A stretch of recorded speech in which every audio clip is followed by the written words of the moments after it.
About the weather now, and a particularly dangerous situation is forecast for Tuesday.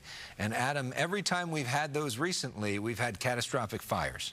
That is true. They've been issued right out ahead of these events that have produced significant fires in our area. So we'll look closer at that in a moment. We begin, though, with just a live view right now from Mount Wilson. And what's interesting about this is, yes, you see a little smoke in the air, but it's not like we have this giant cloud of smoke over a lot of L.A. And you may have noticed if you were out today that actually the air quality improved. But let me start with this. This is just a really cool shot we got from Skyfox a little bit earlier today, flying around the northern edge of the Palisades Fire. And you see this red line. I mean, it's very clear to see. That's the fire retardant, and you can see what it did. I mean, it essentially stopped the fire. This is the burn area here over the Palisades. That's the 405 right there, Santa Monica, and you see the ocean in the top right part of your screen. I just thought that was a really interesting thing to see from the air when weather conditions like we had today are okay for these planes to do their fire retardant drops. It works quite well. Of course, we had the extreme winds when this whole thing started, and they couldn't be flying around in that. Air quality, though, this is a little bit of good news as well. Mostly good. There are a few pockets where it's considered moderate right now, and that still could get a little worse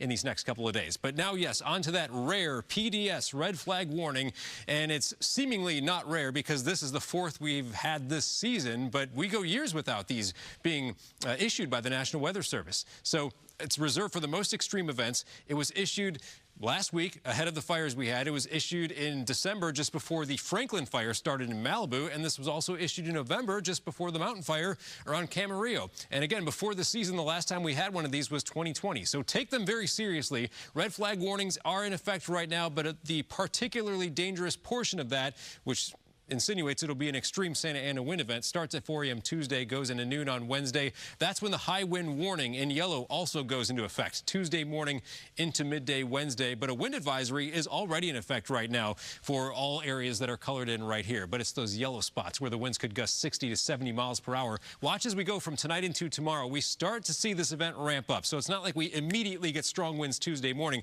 They're going to start to increase tomorrow. It will be quite gusty in some spots. Here we go into tomorrow afternoon, and you see the purple areas really outlining where the strongest winds will be, and then heading into the peak of this next event, which, by the way, is a multi-day event. It's going to be Tuesday morning, Tuesday afternoon, and Tuesday night. Look at those wind speeds right there. Now, aside from the winds, which really is all that truly matters in the forecast right now, I do want to highlight that with the dry air, we see some pretty cold temperatures in some spots overnight tonight. And if you're wondering what the temps look like tomorrow, we're going to find a lot of highs in the mid and upper 60s across a lot of the greater Los Angeles area. Guys, back to you. Thank you so much.